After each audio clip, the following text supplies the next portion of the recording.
बिस्मिल्लाहिर्रहमानिर्रहीम अस्सलामुअलैकुम सृष्टि academic स्कूलेर online class থেকে শুভেচ্ছা জানাচ্ছি মোহাম্মদ মেহেদী হাসান। তো আজকের ক্লাস আমরা সৃজনশীল দেখব 12তম ক্লাস রসায়নের পঞ্চম অধ্যায় থেকে। আমরা চিত্রের দিকে লক্ষ্য করলে দেখতে পাচ্ছি যে চিত্রে আমরা খাবার লবণ দেখতে পাচ্ছি। এই খাবার লবণ আমরা পূর্বের ক্লাসগুলোতে দেখেছিলাম যে খাবার লবণ কোন ধরনের বন্ধন গঠন করে এবং পানিতে দ্রবীভূত হয়। খাবার লবণ বিদ্যুৎ সুপরিবাহী।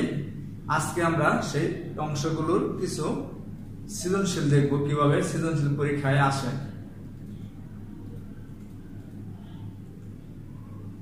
তো প্রথমে আমরা উদ্দীপকটি দেখে নেই। এ ও জেড তৃতীয় পর্যায়ের দুটি মৌল। পর্যায় সারণীতে আমরা জানি 118টি মৌল আছে। 118টি মৌলের প্রত্যেকটি এক একটি গ্রুপ এবং এক একটি পর্যায়ে আছে। আমরা তৃতীয় পর্যায়ে দুটি মৌল নিছি। আমরা জানি যে তৃতীয় পর্যায়ের 8টি মৌল আছে, সোডিয়াম থেকে শুরু করে আর্গন পর্যন্ত।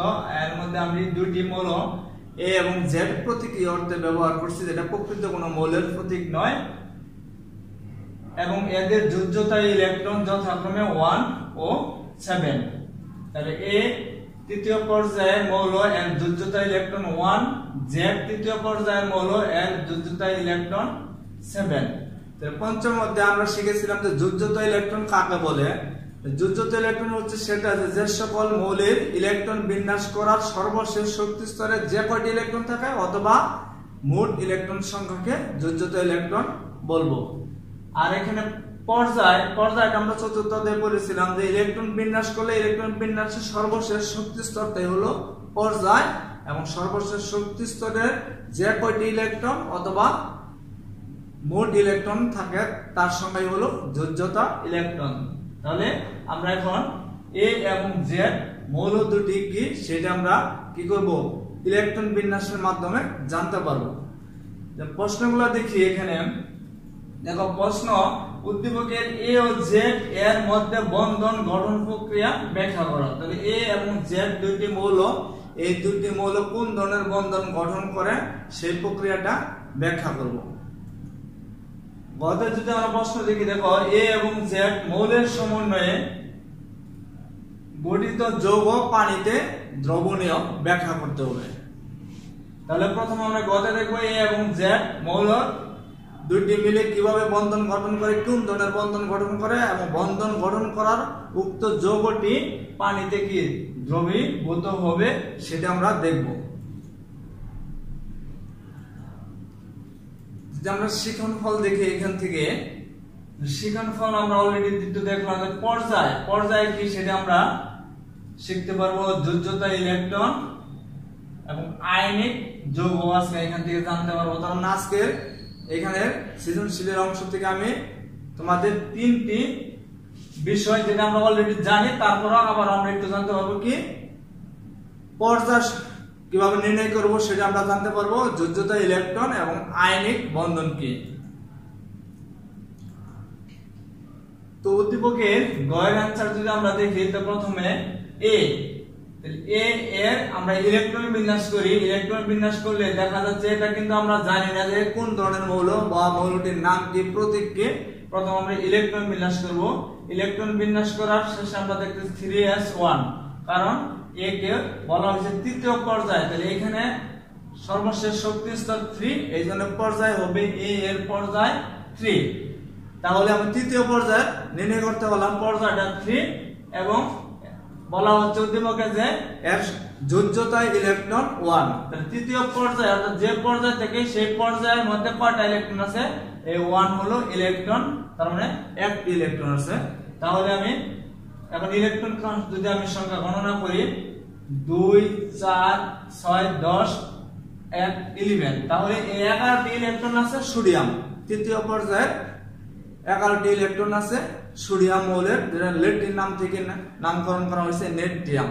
তাহলে এই মৌলটি আমি পেলাম কি তৃতীয় পর্যায়ে যোজ্যতা ইলেকট্রন সংখ্যা 1, সুতরাং তৃতীয় পর্যায়ের মৌলটি হলো সোডিয়াম।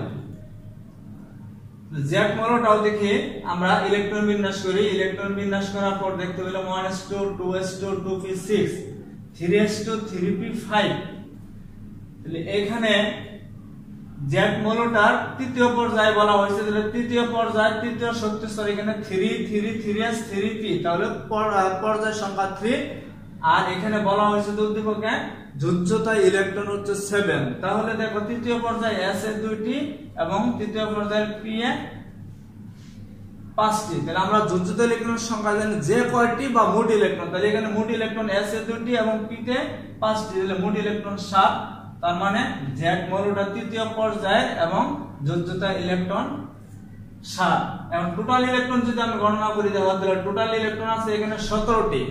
তাহলে আমরা জানি তৃতীয় পর্যায়ে 17টি ইলেকট্রন আছে ক্লোরিন Cl প্রতীক, তাহলে জেড মৌলটি হলো ক্লোরিন।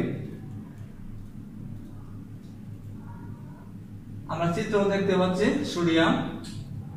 ইলেকট্রন বিন্যাসটা তোমরা অষ্টম শ্রেণীতে এইভাবে করেছিলাম যে এখানে 1s2, তাহলে এটাকে 2, দ্বিতীয় পর্যায়ে 2s2p ইলেকট্রন 2 6 8 8 এবং তৃতীয় পর্যায়ে 1, এই জন্য 1। এবং ক্লোরিনের কিভাবে দেখো, প্রথম পর্যায়ে 1s তার মানে 2টি ইলেকট্রন, 2s2p তে দেয় 8টি ইলেকট্রন 8, এবং তৃতীয় পর্যায়ে 2 এবং 5 7, তাহলে 2 8 1। এভাবে আমরা ইলেকট্রন বিন্যাস করতে পারি। বাট তোমাদের নবম দশম শ্রেণীতে ইলেকট্রন বিন্যাসটা এভাবে দেওয়া আছে।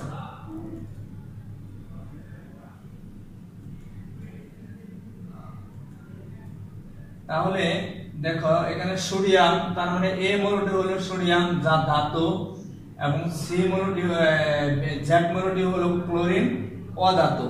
তাহলে আমরা গত ক্লাসে আমরা দেখেছিলাম ধাতু ও ধাতু কিভাবে চিনব, যে ইলেকট্রন বিন্যাসের সর্বশেষ শক্তি স্তরে যে সকল মৌলের একটি অথবা দুটি অথবা তিনটি ইলেকট্রন থাকে সেগুলো মৌলগুলো হলো ধাতু। আর যে সকল মৌলের সর্বশেষ শক্তি স্তরে ইলেকট্রন বিন্যাস করার পর যদি 5 6 7টি ইলেকট্রন থাকে তাহলে তারা কি হবে, অধাতু হবে। তাহলে ক্লোরিনের বাইরের শক্তি স্তরে 7টি ছিল, এই জন্য ক্লোরিন অধাতু। এখন আমরা এটাও জানি যে ধাতু আর অধাতু ইলেকট্রন কি করে, ধাতু ইলেকট্রন ত্যাগ করে, কয়টা ত্যাগ করবে, তার সর্বশেষ শক্তি স্তরে যে কয়টা ইলেকট্রন থাকবে, তার মানে সোডিয়াম একটি ইলেকট্রন ত্যাগ করবে, আর ক্লোরিন কয়টা গ্রহণ করবে, তার মানে একটি গ্রহণ করবে। ধাতু যতটাই ত্যাগ করবে অধাতু ততটাই গ্রহণ করবে। কেনই বা গ্রহণ করবে ক্লোরিন, কারণ ক্লোরিনের বাইরের সর্বশেষ শক্তি স্তরে 7টি ইলেকট্রন আছে, তার অষ্টক পূর্ণতার জন্য তার একটি ইলেকট্রন গ্রহণ করলে সে অষ্টক পূর্ণতা হয়। আর কেনই বা মৌলগুলো অষ্টক পূর্ণতা অর্জন করবে, আমরা জানি যে মৌলগুলো যখনই যৌগ গঠন করবে তখনই কি করবে, তার নিকটবর্তী নিষ্ক্রিয় গ্যাসের ইলেকট্রন বিন্যাস অর্জন করবে। আর নিষ্ক্রিয় গ্যাসগুলোই বা কি, আমরা জানি পর্যায় সারণীতে 18 নং গ্রুপের মৌলগুলো নিষ্ক্রিয় গ্যাস, আর সেই নিষ্ক্রিয় গ্যাসগুলো কারোর সাথে কখনো রাসায়নিক বিক্রিয়ায় অংশগ্রহণ করে না, এদের বাইরের শক্তি স্তর সবসময় কি থাকে, ইলেকট্রন দ্বারা পূর্ণ থাকে। তাহলে সোডিয়াম এবং ক্লোরিন, তার মানে সোডিয়াম ইলেকট্রন ত্যাগ করবে, ক্লোরিন ইলেকট্রন গ্রহণ করবে। তার মানে ধাতু এবং অধাতু ইলেকট্রন আদান প্রদানের মাধ্যমে যে বন্ধন গঠন করে তাকে আমরা কি বলি, আয়নিক বন্ধন বলি। তাহলে উদ্দীপকের এ এবং জেড অর্থাৎ সোডিয়াম এবং ক্লোরিন আয়নিক বন্ধন গঠন করবে। প্রশ্নে বলা হয়েছে যে উদ্দীপকের মৌল দুটি কোন ধরনের বন্ধন গঠন করে সেটা। তাহলে আমরা দেখলাম উদ্দীপকের মৌল দুটি আয়নিক বন্ধন গঠন করবে। তাহলে ইলেকট্রন বিন্যাস আমি পূর্বের মধ্যে দেখলাম, বাট এখন দেখো তাহলে সোডিয়াম, তাহলে সোডিয়ামের নিকটবর্তী নিষ্ক্রিয় গ্যাস, তাহলে আমাদের নিকট নিষ্ক্রিয় গ্যাস আছে 6টি, হিলিয়াম, নিয়ন, আর্গন, ক্রিপ্টন, জ্যানন। তাহলে হিলিয়ামের ইলেকট্রন সংখ্যা 2, নিয়নের ইলেকট্রন সংখ্যা 10, আর্গনের ইলেকট্রন সংখ্যা 18। তাহলে সোডিয়ামের ইলেকট্রন সংখ্যা হচ্ছে 11, আর নিকটবর্তী নিষ্ক্রিয় গ্যাস নিয়ন ইলেকট্রন সংখ্যা 10। তাহলে সোডিয়াম যদি যৌগ গঠন করে তাহলে নিয়নের রূপ লাভ করতে গেলে, ইলেকট্রন বিন্যাস অর্জন করতে হলে সোডিয়ামকে অবশ্যই তাহলে একটি ইলেকট্রন কি করতে হবে, ত্যাগ করলে নিয়নের ইলেকট্রন বিন্যাস অর্জন করবে। এর জন্য আমরা পরীক্ষা এইভাবে লিখব যে সোডিয়ামের সর্বশেষ শক্তি স্তরে একটি ইলেকট্রন ত্যাগ করে তার নিকটবর্তী নিষ্ক্রিয় গ্যাস নিয়ন Na এর ইলেকট্রন বিন্যাস অর্জন করে। আমরা বিক্রিয়া এভাবে দেখাইতে পারি। সোডিয়ামের ইলেকট্রন ছিল 11, একটি ইলেকট্রন ত্যাগ করলো, আর ইলেকট্রন আমরা ই দ্বারা প্রকাশ করি। তাহলে সে একটি ইলেকট্রন ছেড়ে দিল, ত্যাগ করলো মানে ছেড়ে দিলে সোডিয়াম আয়ন হলো, আর যে সকল মৌল ইলেকট্রন ত্যাগ করে তার আয়নটা হলো ক্যাটায়ন। আর ক্যাটায়ন প্রকাশ করা হয় মৌলের প্রতীকের ডান পাশে প্লাস চিহ্ন দ্বারা। তার মানে দেখো সোডিয়াম একটি ইলেকট্রন ত্যাগ করার পরে সোডিয়াম আয়নে পরিণত হলো, তার মানে সোডিয়াম আয়নের ইলেকট্রন সংখ্যা 10, নিয়নের ইলেকট্রন সংখ্যা 10।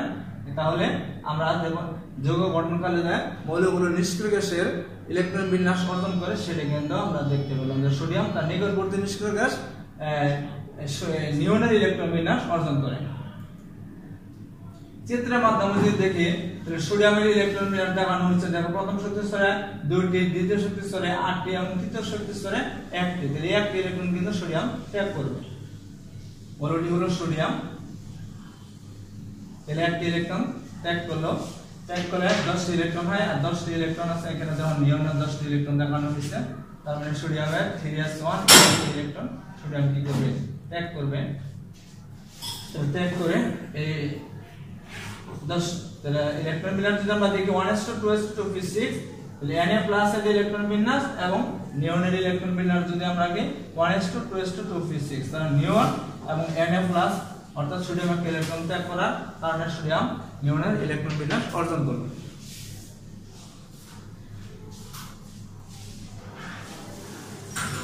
আর ক্লোরিন যদি দেখি অপর দিকে, দেখো ক্লোরিনের ইলেকট্রন সংখ্যা 17, 1s2 2s2 2p6 3s2 3p5, অর্থাৎ ক্লোরিনের বাইরের শক্তি স্তরে ইলেকট্রন আছে 60টি। তাহলে ক্লোরিন কি করবে, ক্লোরিনের এর সর্বশেষ শক্তি স্তরে 60টি ইলেকট্রন আছে, যেটা কি করবে একটা ইলেকট্রন। তাহলে দেখো ক্লোরিনের নিকটবর্তী নিষ্ক্রিয় গ্যাস হচ্ছে আর্গন, আর্গনের ইলেকট্রন সংখ্যা হচ্ছে 18, আর ক্লোরিনের ইলেকট্রন সংখ্যা হচ্ছে এখানে 17, তার মানে একটা ইলেকট্রন ঘাটতি আছে। আর সেই একটা ইলেকট্রন ঘাটতি অর্থাৎ কম থাকার কারণে সোডিয়াম যখন ত্যাগ করবে সাথে সাথে সে কি করবে, ক্লোরিন ওই ইলেকট্রনটি গ্রহণ করে তার নিকটবর্তী নিষ্ক্রিয় গ্যাস আর্গনের ইলেকট্রন বিন্যাস লাভ করবে। এটা যদি আমরা এইভাবে দেখাতে পারি, এই কথাগুলো আমরা কিন্তু এইভাবে দেখাতে পারি। ক্লোরিন একটা ইলেকট্রন গ্রহণ করলো, এই জন্য ক্লোরিনে কি হলো 17টি ইলেকট্রন ছিল, একটা ইলেকট্রন গ্রহণ করার পরে ক্লোরিন থেকে ক্লোরাইড আয়নে পরিণত হলো, ক্লোরাইড আয়ন Cl- আয়ন অর্থাৎ অ্যানায়নে পরিণত হলো। তাহলে ইলেকট্রন সংখ্যা হলো কি 18, আর 18টি ইলেকট্রন আছে আর্গনের। তাহলে আমরা বলতে পারি কি যে ক্লোরিন তার নিকটবর্তী নিষ্ক্রিয় গ্যাস আর্গনের ইলেকট্রন বিন্যাস অর্জন করার জন্য একটা ইলেকট্রন গ্রহণ করে। আমরা যদি চিত্রের মাধ্যমে জিনিসটা দেখি, তাহলে ক্লোরিন বাইরের শক্তি স্তরে দেখো 2 4 6 7, এইখানে অষ্টকোণের জন্য একটা ইলেকট্রন ঘাটতি আছে, আর এই একটা ইলেকট্রন কিন্তু এই সোডিয়াম কি করবে, ত্যাগ করবে, আর ক্লোরিনের সাথে সাথে গ্রহণ করবে, ক্লোরিন আর্গনের রূপ লাভ করবে, আর নিয়ন সোডিয়াম নিয়নের রূপ লাভ করবে, শক্তি স্তরটা চলে যাবে এবং আর 10টি মোট ইলেকট্রনে পরিণত হবে। আমরা চিত্রটা এইভাবে দেখাতে পারি যে ইলেকট্রন দিচ্ছে আর সে দিচ্ছে কারণে সে প্লাস সোডিয়াম, আর নিচ্ছে কারণে সে ক্লোরিন মাইনাস অর্থাৎ অ্যানায়নে পরিণত হয়েছে। সর্বশেষ চিত্রটা যদি কখনো প্রশ্ন আসে ডায়াগ্রাম সহ বা চিত্র সহ দেখাও, তাহলে আমরা সার্বিক চিত্রটা এইভাবে দেখাবো, যেটা তোমাদের পাঠ্য বইয়ে আছে। সোডিয়ামের এই যে একটা ইলেকট্রন ক্লোরিনের বাইরে শক্তি স্তরে 7টি ইলেকট্রন, তাই একটি কম থাকার কারণে সোডিয়াম এই যে একটা ইলেকট্রন দিচ্ছে এখানে। তাহলে দেওয়ার পরে এই চিত্রটা এখানে এসে মানে অলরেডি সোডিয়াম কিন্তু কি হচ্ছে ইলেকট্রন দিয়ে দিচ্ছে, তার মানে স্তরটি থাকবে না, আর সোডিয়াম এই দেওয়ার কারণে প্লাস পরিণত হয়েছে, আর ক্লোরিন এই একটা ইলেকট্রন নেওয়ার কারণে এখানে যে এই মাইনাসটা হচ্ছে এখানে সোডিয়ামের ইলেকট্রন, আর এর জন্য ক্লোরিন কি হয়েছে অ্যানায়নে পরিণত হয়েছে এবং সোডিয়াম ক্যাটায়নে পরিণত হয়েছে 7। তো তাহলে উদ্দীপকের A এবং Z মৌল দুটি কোন ধরনের বন্ধন গঠন করলো আমরা আজকে জানতে পারলাম। উদ্দীপকের A মৌলটি হলো সোডিয়াম যা ধাতু, এবং Z মৌলটি হলো ক্লোরিন যা অধাতু। ধাতু এবং অধাতু ইলেকট্রন আদান প্রদান ত্যাগ গ্রহণের মাধ্যমে আয়নিক বন্ধন গঠন করে। তাহলে উদ্দীপকের A এবং Z আয়নিক বন্ধন গঠন করে। তাহলে আয়নিক বন্ধন গঠনের জন্য আমরা মনে রাখবো যে কি করবে, ধাতু এবং অধাতু ইলেকট্রন ত্যাগ গ্রহণের মাধ্যমে যে বন্ধন গঠন করে সেটি হচ্ছে আয়নিক বন্ধন। তো পরবর্তী ক্লাসে ঘয়ের উত্তর দেখার জন্য অনুরোধ রইল। তো এ পর্যন্ত, আসসালামু আলাইকুম।